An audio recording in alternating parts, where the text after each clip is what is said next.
Alright, last episode's rant aside, let's see what we can learn about Courtney May Watts, and aka Jane Doe Roottree, hopefully. And if we can figure out anything about her mom too. Let's see. Oh. Okay. Well, that narrows it down a bit. Here's the original unobscured cover photo from News Time featuring Jane Doe Roottree and her anonymous mother. You found it on Courtney May Watts' website. And after living with a nurse for a while, I know what a nurse looks like. Boop. Boop. Boop. So yeah, still don't know who the fuck that woman is. She might be Susan Ford. I might just put it in just to see if it locks in at some point. Like, I don't know what else. I think there was a reason to think Susan Ford didn't make sense, though. I feel like she was disqualified from the picture in some way, but I might be wrong. If it's not written down, I'm not going to remember it, is always the struggle. We have an alternate photo of her, which makes sense because she's also in the wedding photo with her husband, which I haven't looked at directly yet. Courtney May Watts posted this photo on her website to prove her identity. It appears to be a wedding photo of hers. Beep, beep. Courtney May and Danny together forever. Aww. We'll see. Doesn't always work out the way, buddy. Sorry. Good luck. There we go. Oh yeah, I can put these alternate photos in. Look how many photos we have of this man. I wasn't originally allowed to lock in, I think. I guess I was allowed to lock them in after that point. That looks like a different person, doesn't he? I feel like these look like the same person, but this guy looks like a different person. Sort of like the weirdness of having sort of painted photos, which might be paint overs of real photos. I don't know how they made the art in this game. Oh, I can put it in. I wasn't previously allowed to lock in photos, add photos until the person's locked in, but I guess they'll never be locked in ever again. So they just unlock that entire mechanic. Are there? An interesting question to ask if we're trying to find more evidence is, are there any question marks left on the board?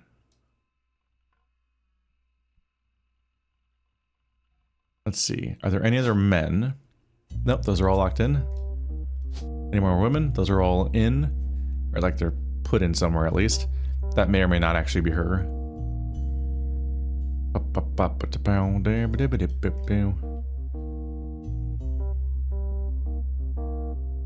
I'm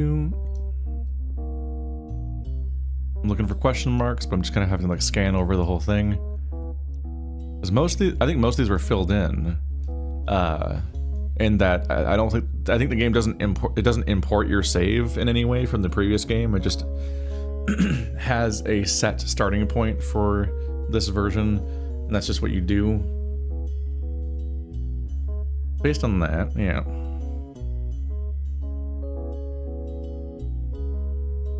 Let's see. So I think that's it. Based on that, if I'm right about this being Susan Ford, which I'm not sure about, I may have found every photo in the game. Not every piece of evidence, but maybe every photo. Let's see. Review all possible Rootrees to input your deductions. You'll then be able to end your search and reveal the truth. You have 13 possible Rootrees left to identify. So it's counting how many of these I haven't done yet, I think. Is it counting these? 1, 2, 3, 4, 5, 6, 7, 8, 9, 10, 11, 12, 13. Okay, so that's just a tally. Last time there was a you win button, or like a try to win button. Now it's going based on whether or not I fill these in or not. Okay.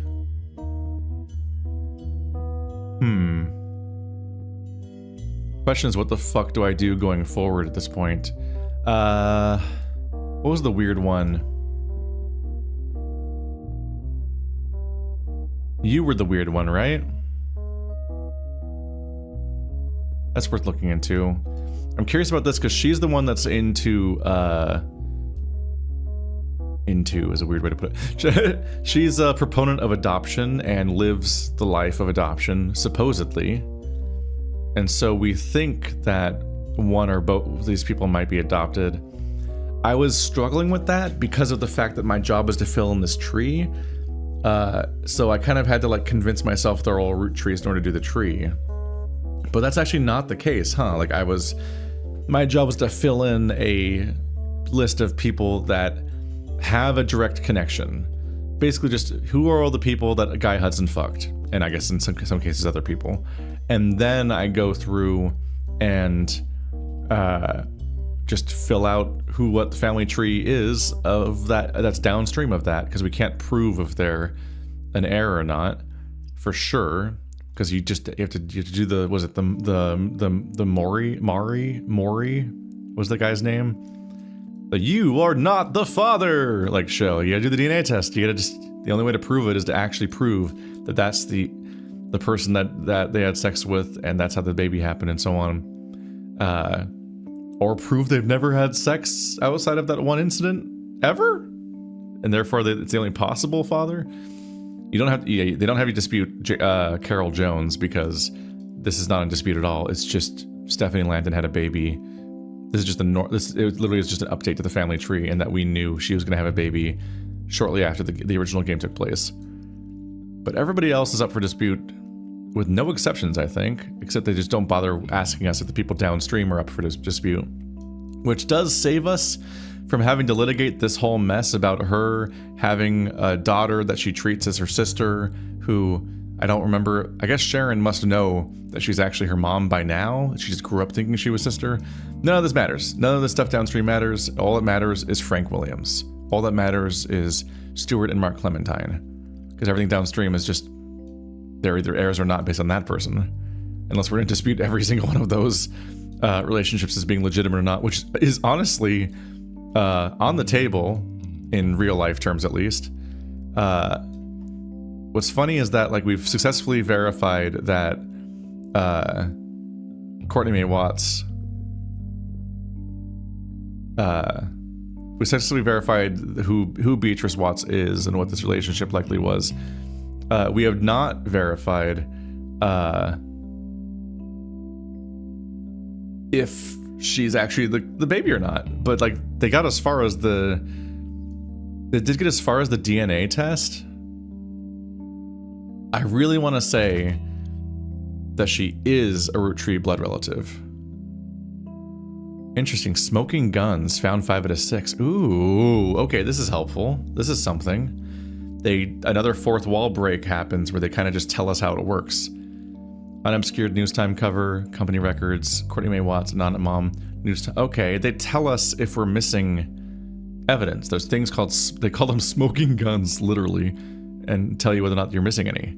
That is good news, because I was going to lose my goddamn mind, basically. Because if I didn't have anything to go on, I'm like, how the fuck do you know when you've even found all of the evidence in a game that's like, here's a million pieces of evidence? So that's good to know. Okay. So I'll hold off until I have all the evidence, at least. This is going to be longer than the base game. I think it became longer just now when we started this episode. I think this might be episode 14. But like, this is quite the fucking investigation to embark on. Okay. I'm missing a whole thing about Stuart. Toasterito Jacobson. I gotta figure out who the fuck Toasterito Jacobson is still. God damn it. I did not know how to investigate that. Okay. Frank Williams, 4 out of 4. Let's do our tutorial here. We have somebody that can actually investigate 1-to-1. Okay, so where is Frank Williams comes up in here, I guess. Let's review who his mom is. It's Elias, Roottree, and Bess Williams. Okay, so this is like sort of our tutorial. It's the easiest one. At least I found everything, so it will be our tutorial. 6 pieces by Sam Medson. I can't control F these documents, unfortunately. She ran the farm starting around 1968. Sam did. After the death of Elias Roottree up until Gwyneth took over, so that's not relevant.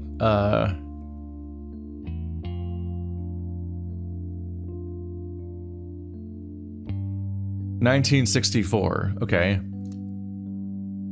Let's get to a page about... Okay, Elias Roottree.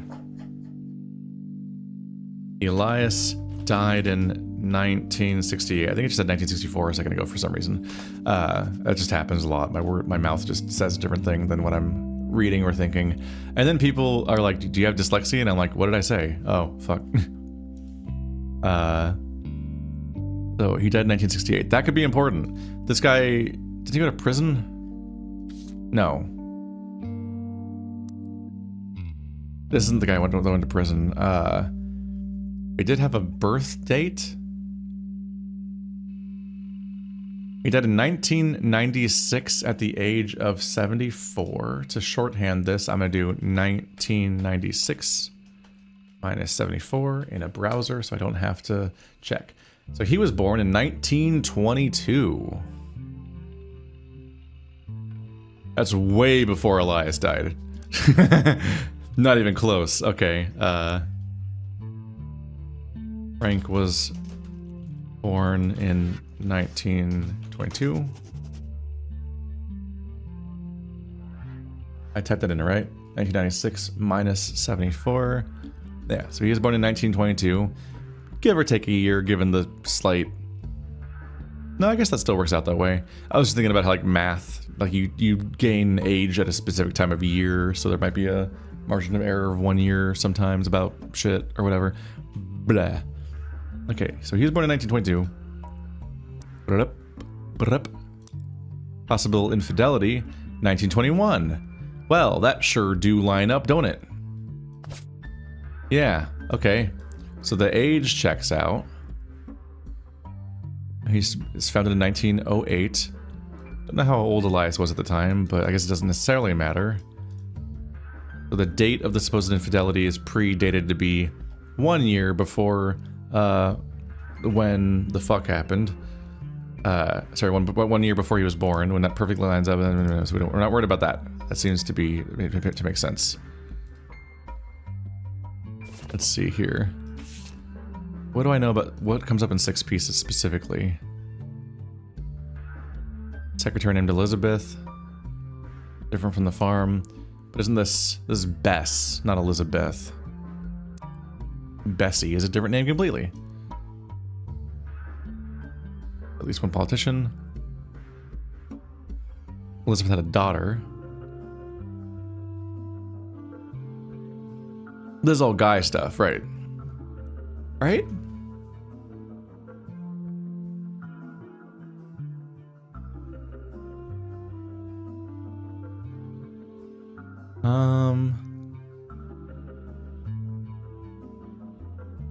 This is all guy. Doesn't seem relevant then. So maybe the only piece of information I get from 6 pieces is his birth date. Diary cruelty.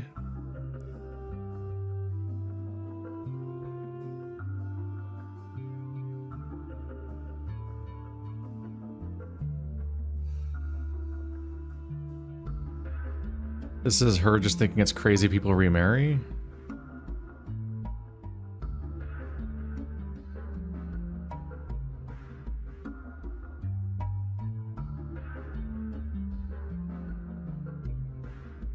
My parents are a perfect match in the worst way. My mother's cruelty is a perfect fit for my father's general spite.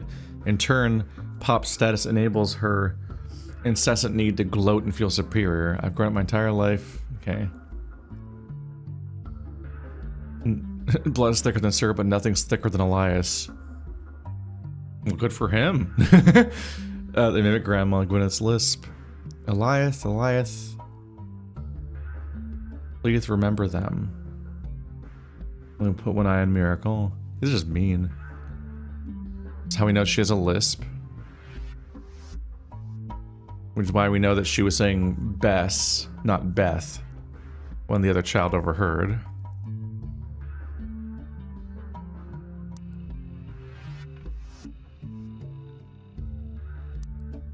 Where's the proof?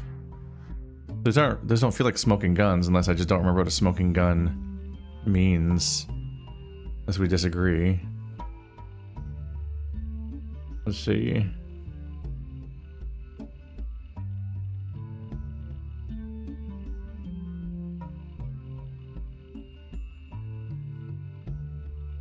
He's a war hero. Died in 1996 at age 74.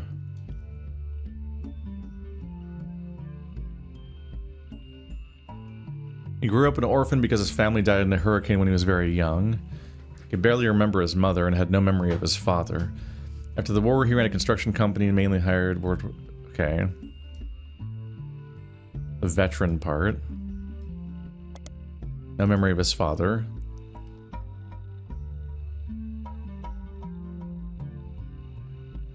He was born a joker. He's a funny boy. We don't care about his wife.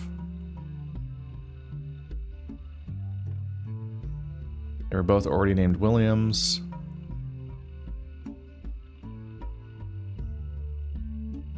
Ophelia, Barb, and Sharon Williams.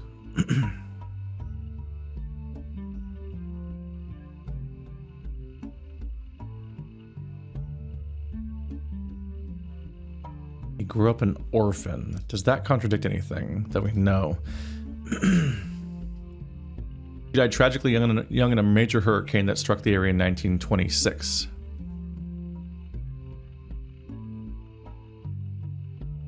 When he was 4?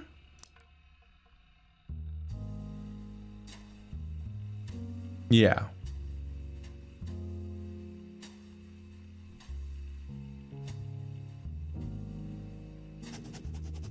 Bess died when he was 4. The Bocadora Library, not far from where she lived, was partially destroyed by the hurricane. When they rebuilt, they named the nonfiction section after her.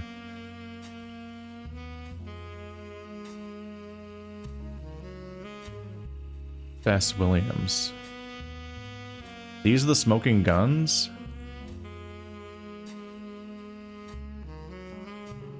Trying to figure out which part of each of these relates to Williams and which one's, or Frank and which one doesn't.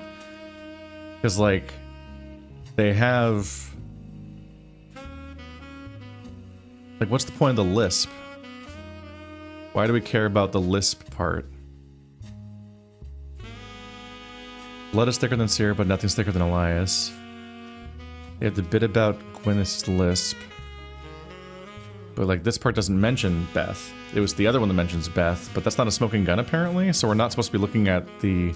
I gotta let this dog out. Sorry, he's freaking out. Go away. Okay. Andrew got home, so he's, like, freaking out at my door. Like, let me out. I'm, like, so distracting. It was destroying my train of thought. Ah. I need to take a drink.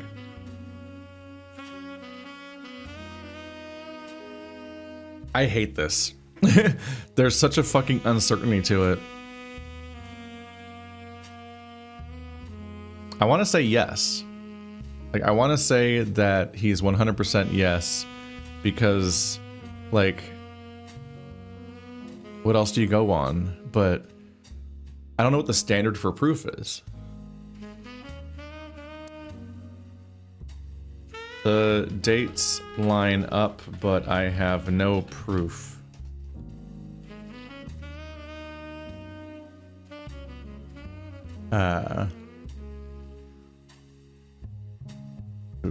That he's Elias's son. Not sure if they fucked.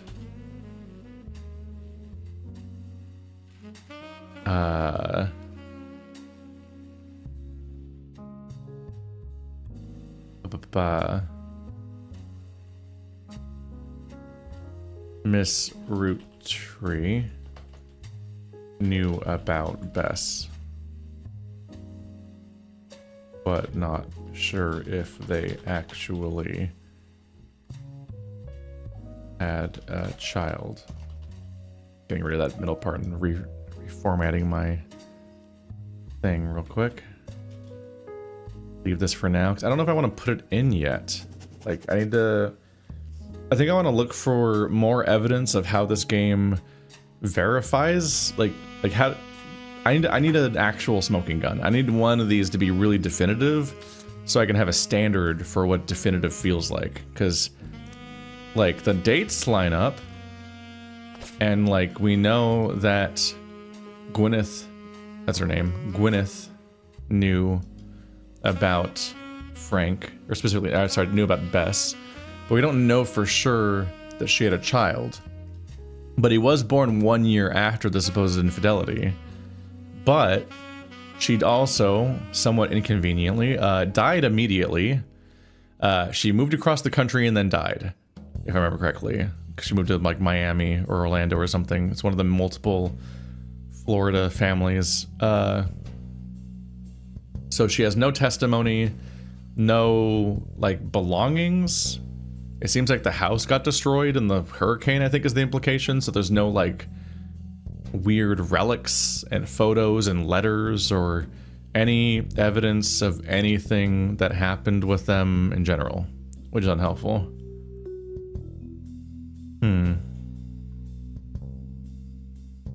So I want to mark him as might be a Roottree but impossible to prove because I can't actually, there's no, like, despite the supposed smoking guns, I don't see a smoking gun, like, but I think I might be using that term incorrect. Let's find out. Smoking gun meaning. Tell me, internet. A piece of incontrovertible incriminating evidence. I think that you're misusing, well, let's look up incontrovertible. Not able to be denied or disputed. Is the day he died is a smoking gun? I'm a little shaky on the definition here, but incontrovertible just means undeniable, and incriminating doesn't necessarily mean finite and final proof. It could just mean super sus, bad sign. This really puts you in the right, like a motive and a means and a lack of and like being cited or a lack of alibi. If we talk in terms of murder, like if all this, these are all signs that could line up. If that's the case, I don't see a smoking gun here. I'm tempted to put him as impossible to prove, but I want to prove someone first, because otherwise I don't really have a good baseline for this. We have shockingly little about this kid. So there's 2 adopted children, Stuart and Mark. I think Mark was the basket baby, if I remember correctly.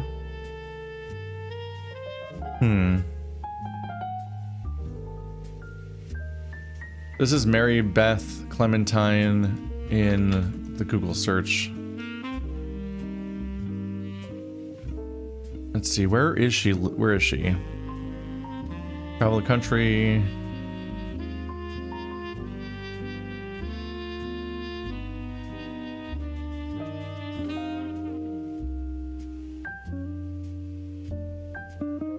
She adopted Stuart, and she details the experience.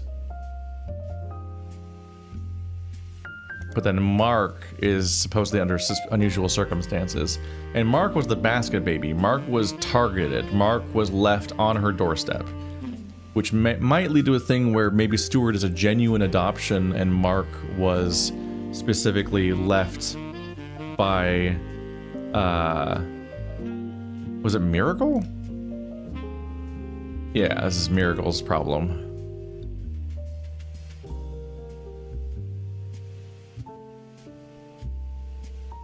She kept getting divorced from her manager over and over again. Let's check some periodicals. I don't know if I saw where she is. Hello. Mary-Beth Clementine came to Butler County a few times and played religious hymns at the Miracle Congregation's church. She's mentioned 2 times, though the first visit was in 1949. It was more substantial.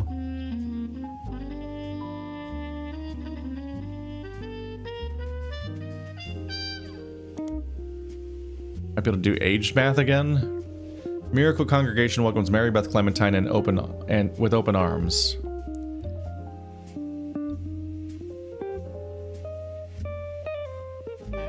Oh, it's a title, right. I was like, why is open arms capitalized? Enough of this is supposed to be capitalized, maybe, like Miracle Congregation and Mary-Beth Clementine. I missed the welcomes, so I just saw the capitalized open arms. I'm like, why is that capitalized? The article mentions that the church's leader was moved when he heard Mary-Beth's recording of one of his favorite hymns, His Eye is on the Sparrow, and reached out to her personally. His Eye is on the Sparrow holds a very special meaning to me.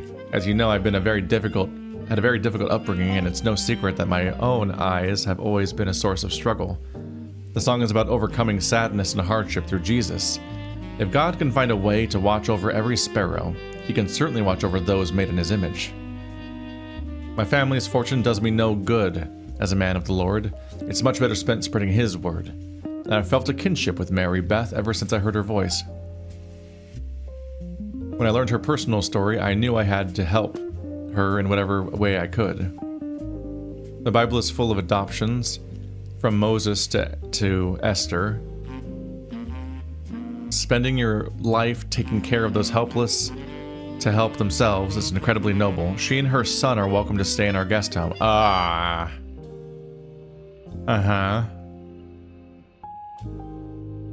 So they met for the first time, and she already had a son. Assuming this is authentic and not an act, which why would people don't know they're going to be in an investigation decades later. So if we take this to be their authentic first meeting, she already had a son. Oopsie. Oopsie.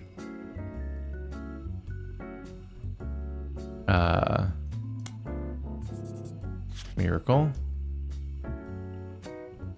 I forgot to change pages again.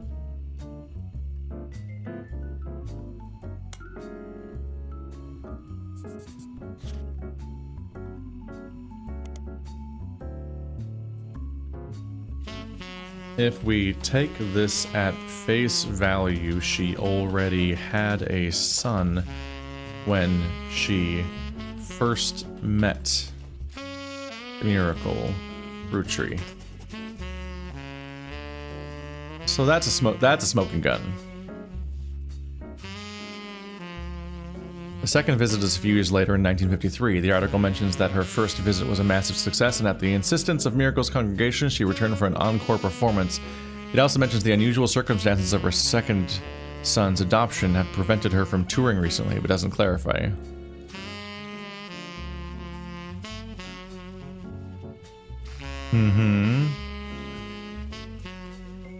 First visit in 1949. Second visit in 1953.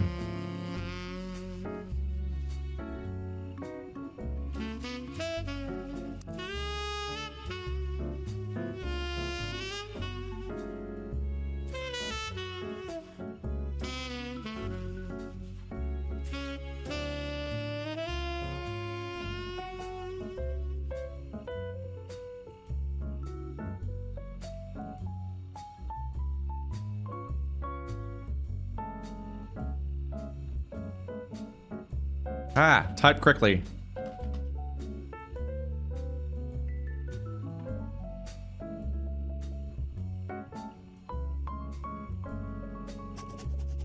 Alright, so first visit 1949, second visit 1953. She now has a second son, adopted under unusual circumstances in the interim, and she hasn't been touring. Almost as if she was pregnant and had to hide her pregnancy and then claim that she got a basket baby.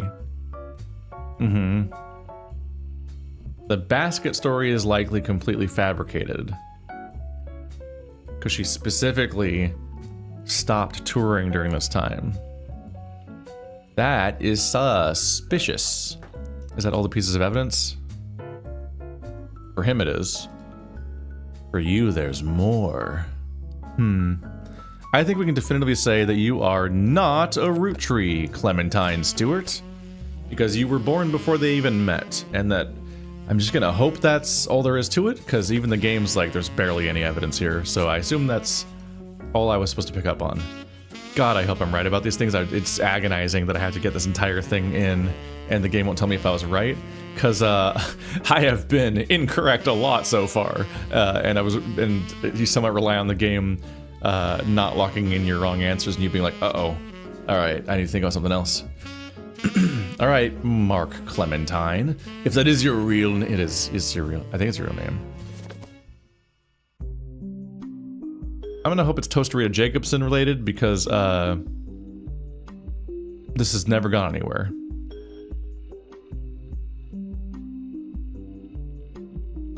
Toasterita Jacobson used to be named Lucinda. Lucinda Jacobson.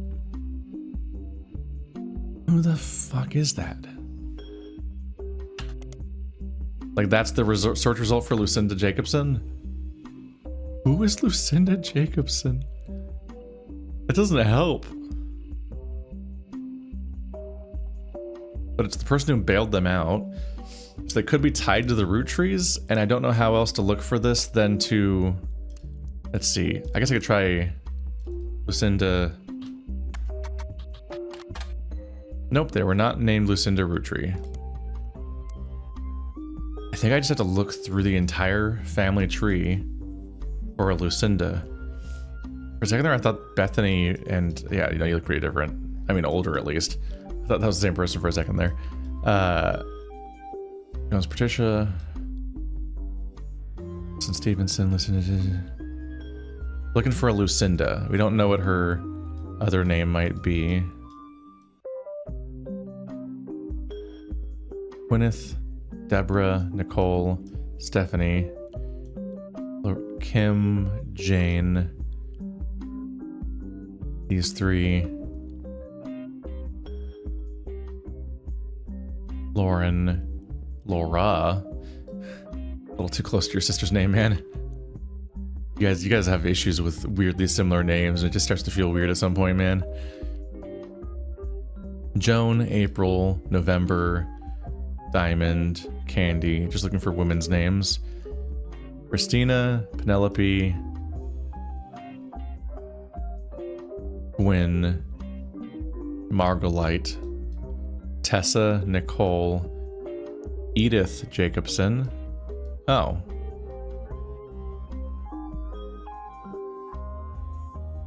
So that. Miracle, Roottree, Helen, Lennon, Catherine Wilkins, Edith Jacobson. That's not a Lucinda, but it is a Jacobson. Could you have gone from Edith Jacobson to Lucinda Jacobson to Toasterita Jacobson?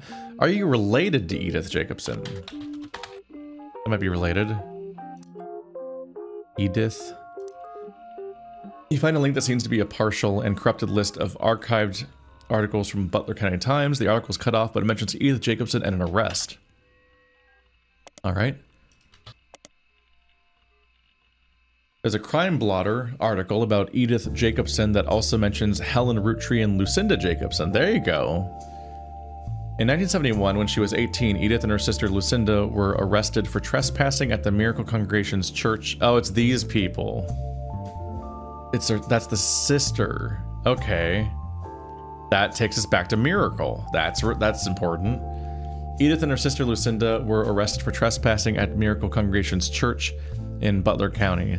They were pretending to be church employees in an attempt to get in the room when church houses their weekly tithings. They were caught by Helen Roottree, who was there at the time while her husband Miracle was away preaching. Helen Roottree was quoted by saying, "Jesus forgives and so do we. Lord works in mysterious ways, and I am confident he has brought these young women to us for a greater purpose." We joined the family, apparently.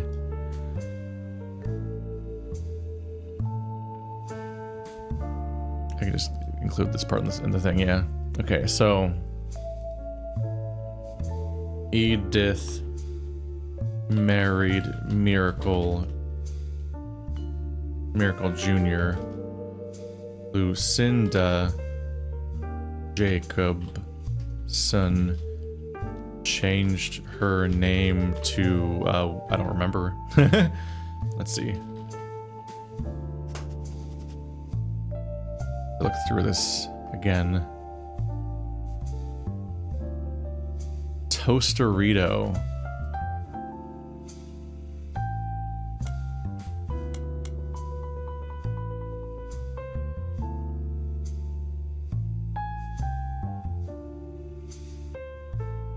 3 question marks. Toasterito? What the fuck?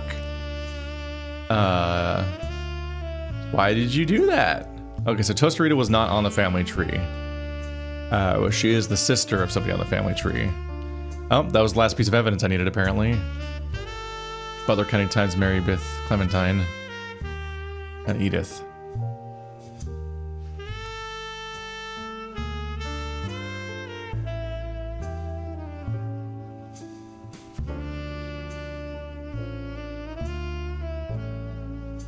The pregnancy is suspicious.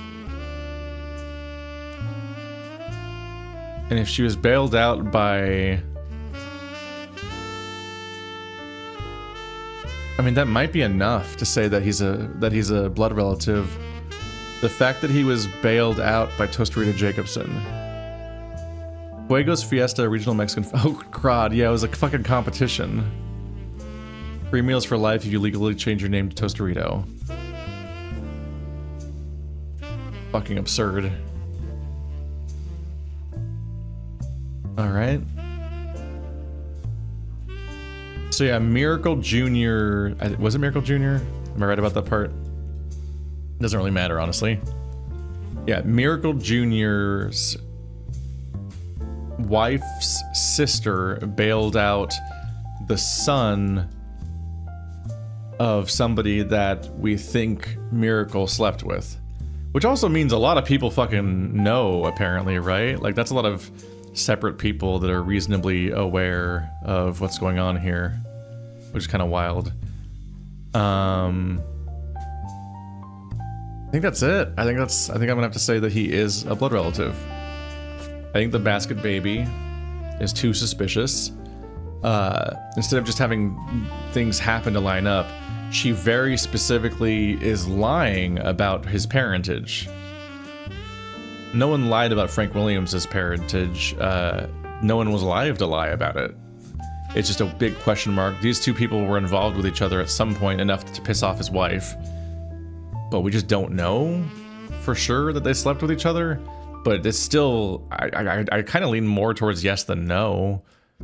But I can't prove this one, so I'm still unsure about what the standard is there.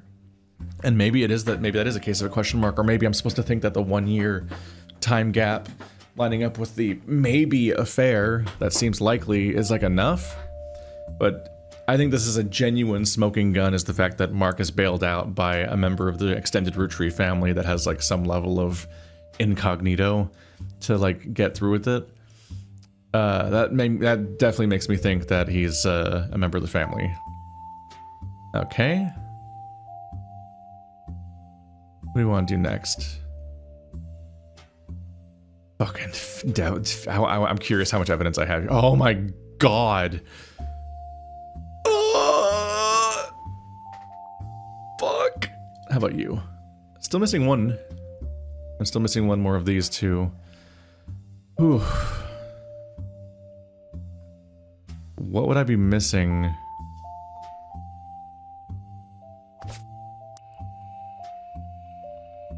And look at the actual things.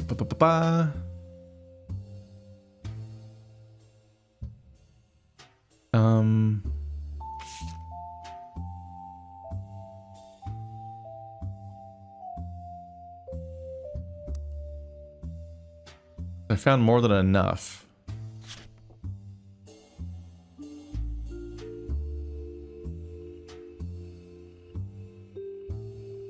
Found more than enough to put her on the tree, but do we have definitive proof?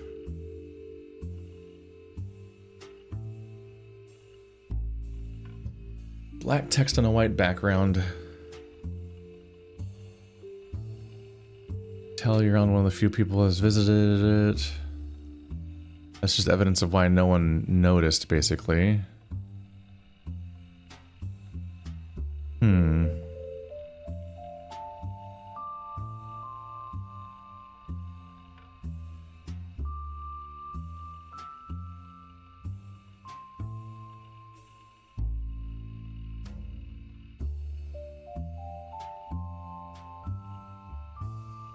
I think that finding... Okay, what we should be doing probably is we probably should be looking into 5Ps. because I think that this... I don't know what to do here to narrow down that she definitely is the kid, but we have a missing one. I don't know how to look for the missing one right now. But 5Ps apparently has 5 million pieces of missing evidence, oh my god, that I can still find. And so that's worth looking into. And if I keep looking into this, then I might find proof of the fabrication. And if I find proof of the fabrication, then it also might come with proof that she's actually a member of the family. Or I could find out that I'm wrong. And was always wrong. I'm missing 5, I think, which is a lot.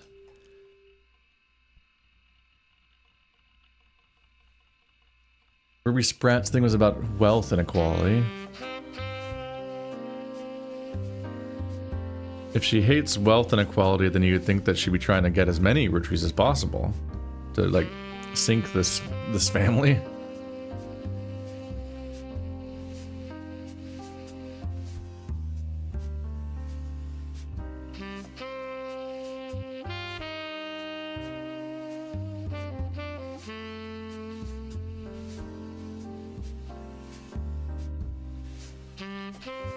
Her religion of poverty.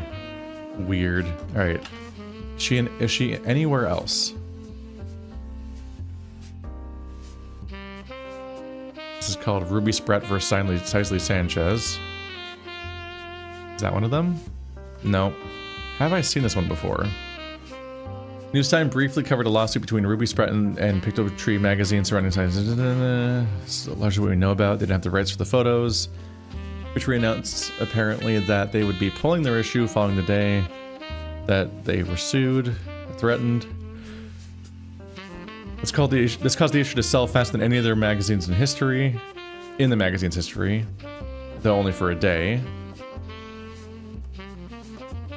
People went out of their way to buy one even if they normally wouldn't. Uh-huh.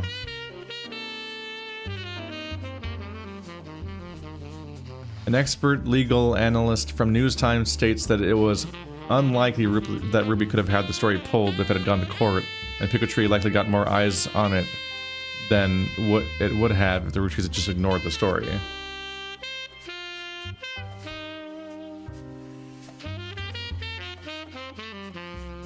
It very well could be correct. Roottree hasn't covered Ruby, probably because of the lawsuit. Probably don't want to deal with her.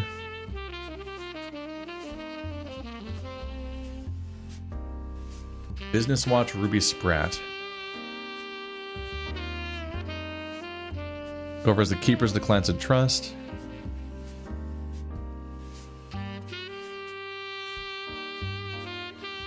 Approached after the Roottree Rift but before Rootreemania.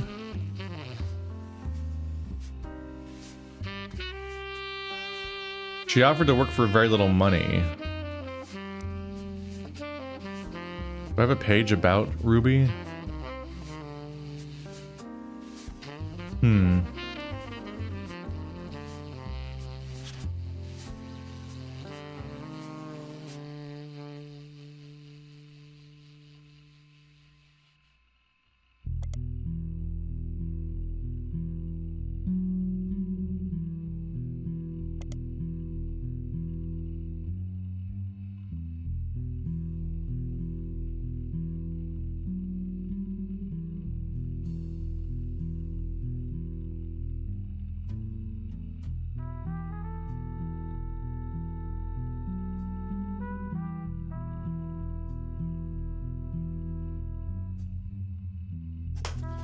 Offered to work for very little money because she anticipated other chances to do so?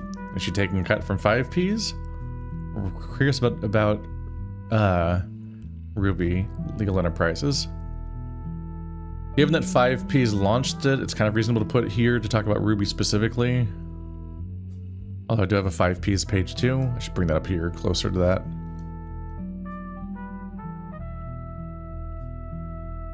My notes are unwieldy and stupid. Ha ha ha ha.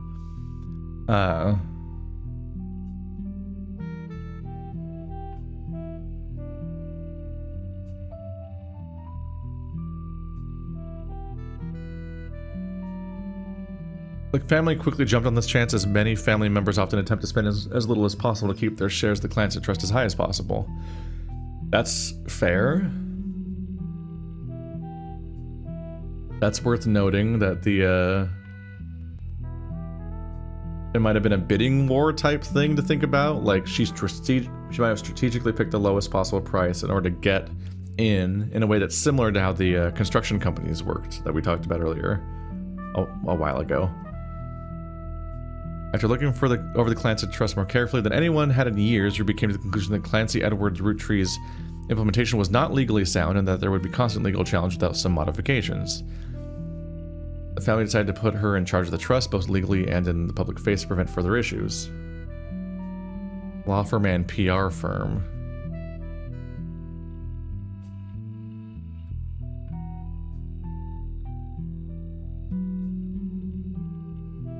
They officially hired her in early April.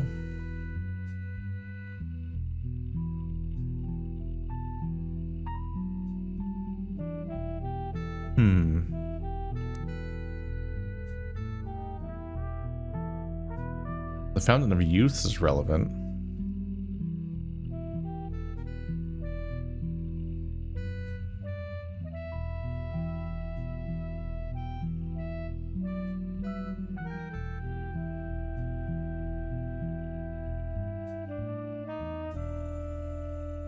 All of the performers and speakers at this ribbon cutting ceremony were foster care alumni.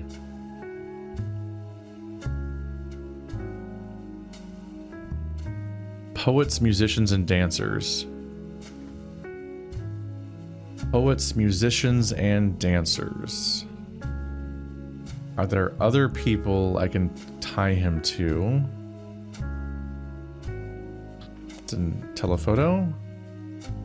Starlit. Nothing in Modern Music Monthly at all.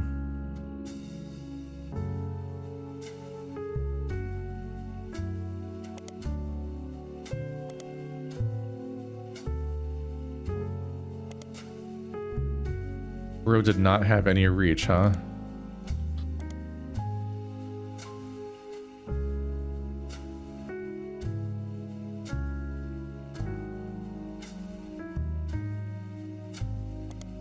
Specifically in Portland. Just back at the same article again. The article is called The Fountain of Youths. Portland Foster Care.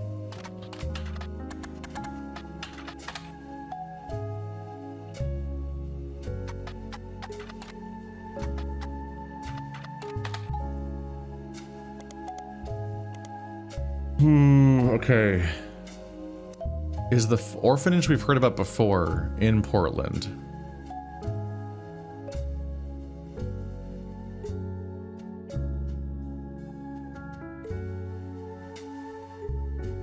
Fountain of Youth has a more public page.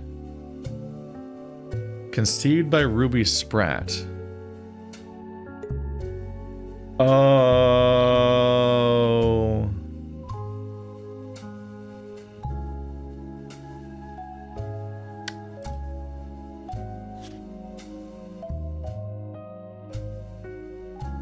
Ruby and Dirte Davy, say Dave, were both orphans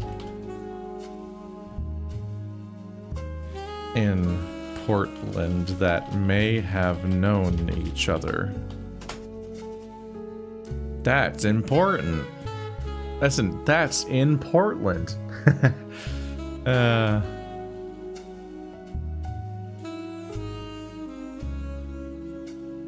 It grew beyond Spratt's original hopes.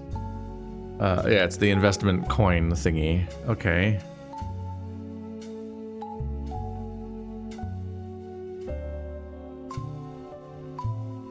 This puts Ruby Spratt in Portland. Have I looked her up here? Ruby Spratt is featured in the Portland Telegraph when she's in high school in an article called "Local Teen Making Change for Foster Care System." According to this article, Ruby Spratt grew up in a foster care system who was apparently valedictorian in her school and was a Girl Scout who, at the time of the article, was earning her Gold Award. This required a project to help the community, and Ruby chose to raise money to build a fountain she called Foster Fountain. Is that what it's called? The Fountain of Youths. The fountain has a few small pedestals that stick up high above the water. People are expected to toss coins into the fountain for good luck and would be encouraged to aim for the top of the pedestals. All the coins scraped from the bottom are slated to be donated to Portland's foster care system. A coalition of local businesses that sponsored the fountain have committed to matching any of the donations that successfully land on the targets. Okay.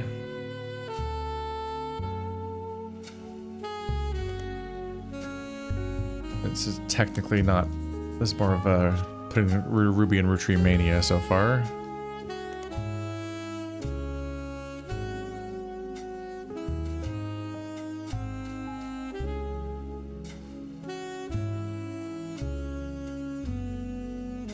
I don't think the previous thing mentioned that. Oh, this was a new article too, I think? No.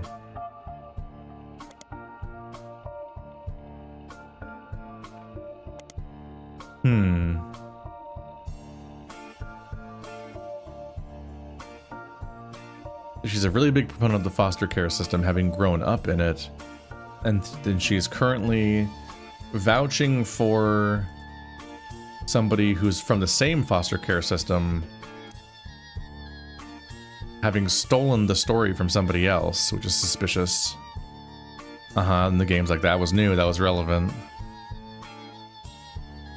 Retrieve Rift.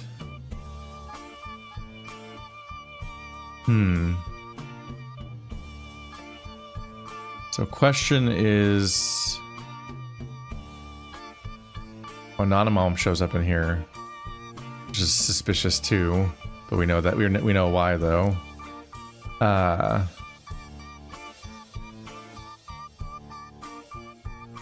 So Robertson, Joanna Robertson.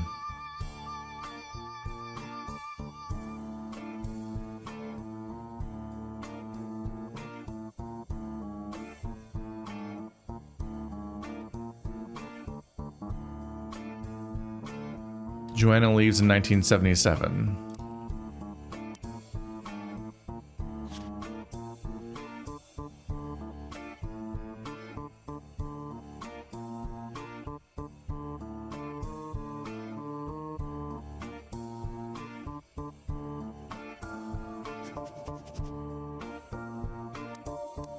And the time span... 1975 to 1982, so that's the time span that fits. How old is Dave? Name is, yeah, David. I can correct it. I can correct it a little bit. I think that's the question I'm gonna leave myself for next time, because we're late to the episode now, and I got to go do a Q&A for No Playing Games right now and go record that. So I gotta go do a thing. But that'll be my own smoking gun to myself, is I'm like, ask the internet how old Dave is, because we need to know if his supposed date of birth matches up with when Joanna was around Guy Hudson at all. That is helpful information to track down. And this is a fucking open-ended nightmare. We'll see. I hope people are watching this series. I won't know until, like, I'm recording the entire thing before any of it goes fully public. So I'm like, it's a puzzle investigation game. Some of the stuff that people love, and sometimes they don't. But the more I drag out this ending, the more disastrous it could be if no one's watching. See you guys next time. And if you like this, check out my Patreon and whatnot, because I need to keep being able to do it, whether people are watching or not, right?